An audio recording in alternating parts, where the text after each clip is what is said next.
Part 1. And its expression was so human that it filled me with horror.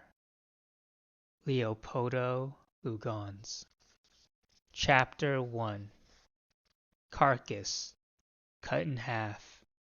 Stunner, slaughter line, spray wash. These words appear in the head and strike him, destroy him. But they're not just words. They are the blood, the dense smell, the automation, the absence of thought. They burst in on the night, catch him off guard.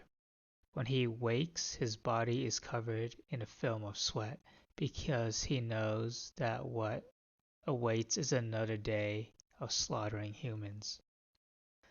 No one calls him that, he thinks, as he lights a cigarette.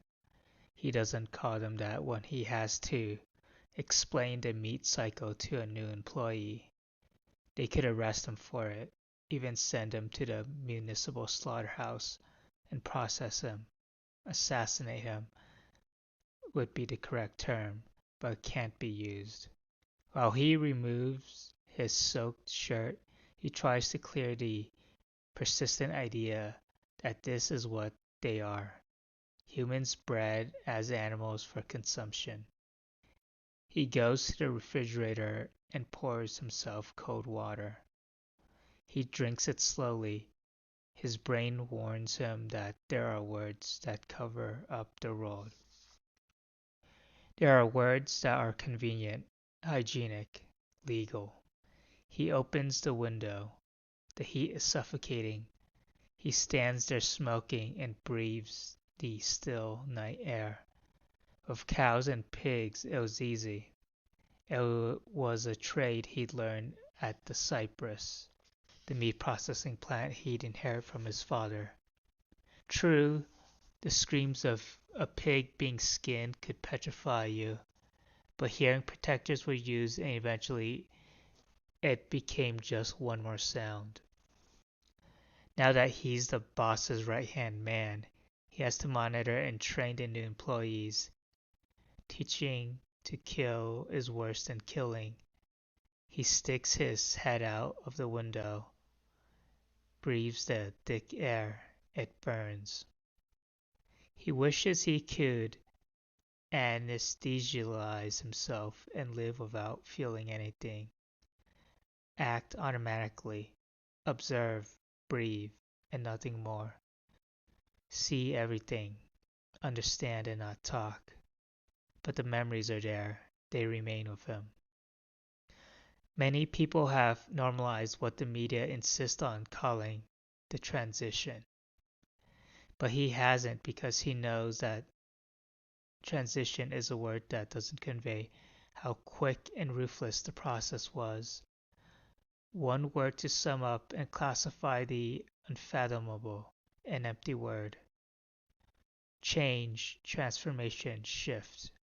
Synonyms that appear to mean the same thing, though the choice of one over the other speaks to a distinct view of the road. They've all normalized cannibalism, he thinks. Cannibalism, another word that could cause him major problems. He remembers when they announced the existence of GGB, the mass hysteria, the suicides, the fear. After GGB, animals could no longer be eaten because they had been infected with a virus that was fatal to humans. That was the official line.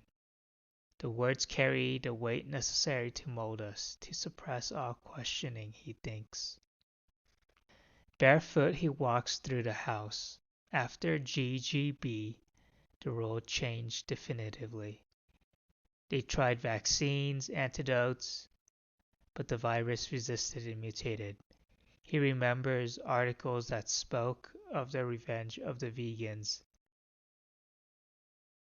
Others about acts of violence against animals. Doctors on television explaining what to do about the lack of protein. Journalists confirming that there wasn't yet a cure for the animal virus. He sighs and lights another cigarette. He's alone. His wife has gone to live with her mother. It's not that he still misses her, but there's an emptiness in the house that keeps him awake, that troubles him. He takes a book off the shelf. No longer tired, he turns on the light to read it, then turns it off. He touches the scar on his hand. The incident happened a long time ago, and it doesn't hurt anymore. It was a pig. He was very young, just starting out, and hadn't known that the meat needed to be respected until the meat bit him and almost took his hand off. The foreman and the others couldn't stop laughing. "You've been baptized," they said. His father didn't say anything. After that bite, they stopped seeing him as the boss's son and he became one of the team. But neither the team nor the Cypress processing plant exists now, he thinks. He picks up his phone. There are 3 missed calls from his mother-in-law, none from his wife. Unable to bear the heat, he decides to shower. He turns on the tap and sticks his head under the cold water.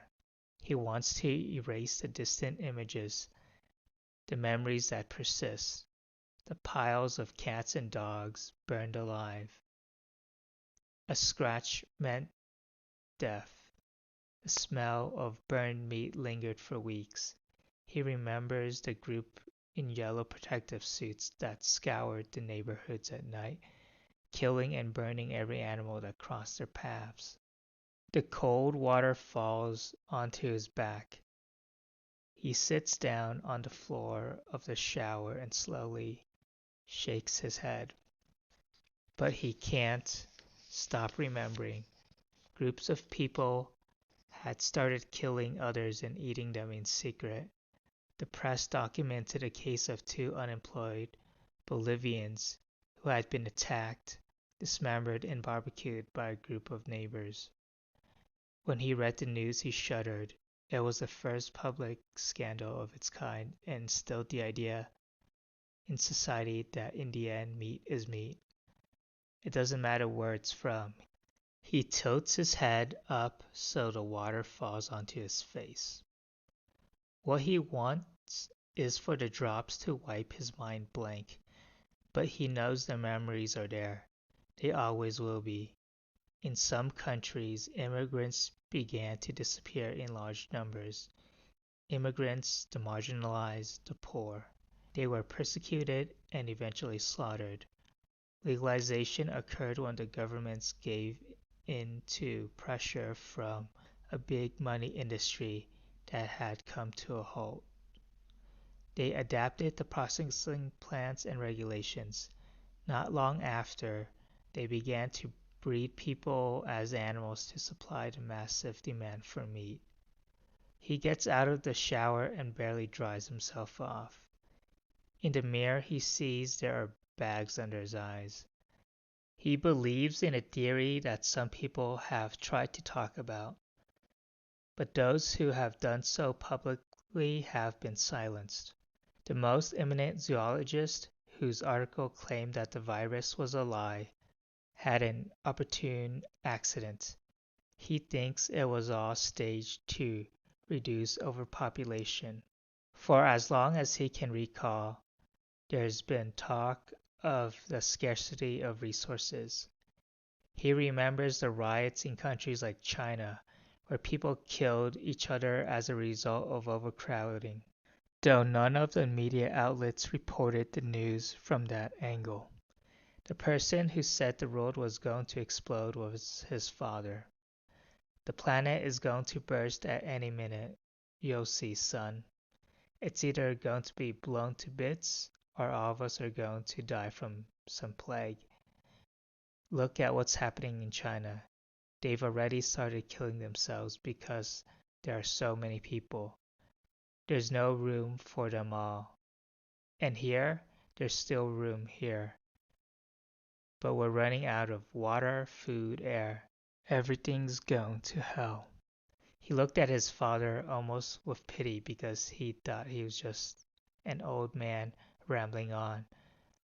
But now he knows his father had been right. The purge had resulted in other benefits. The population and poverty had been reduced, and there was meat. Prices were high, but the market was growing at an accelerated rate. There were massive protests, hunger strikes, complaints filed by human rights organizations, and at the same time articles, research, and news stories that had an impact on public opinion. Professors and researchers at prestigious universities claimed that animal protein was necessary to live. Doctors confirmed that plant protein didn't contain all the essential amino acids. Experts assured that methane emissions from cattle had been reduced, but malnutrition was on the rise. Magazines published articles on the dark side of vegetables. The centers of protest began to disperse, and the media went on reporting cases of people they said had died of the animal virus.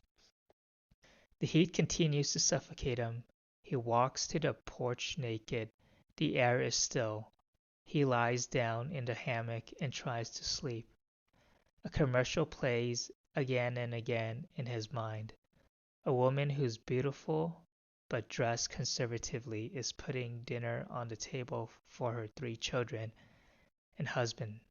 She looks at the camera and says, "I serve my family special food. It's meat like I've always served, but tastier." The whole family smiles and eats their dinner. The government, his government, decided to rebrand the product. They gave human meat the name special meat instead of just meat. Now there's special tenderloin, special cutlets, special kidneys. He doesn't call it special meat. He uses technical words to refer to what is a human, but will never be a person, to what is always a product. To the number of head to be processed, to the lot waiting in the unloading yard, to the slaughter line that must run in a constant and orderly manner, to the excrement that needs to be sold for manure, to the offal sector. No one can call them humans because that would mean giving them an identity. They call them product or meat or food, except for him. He would prefer not to have to call them by any name.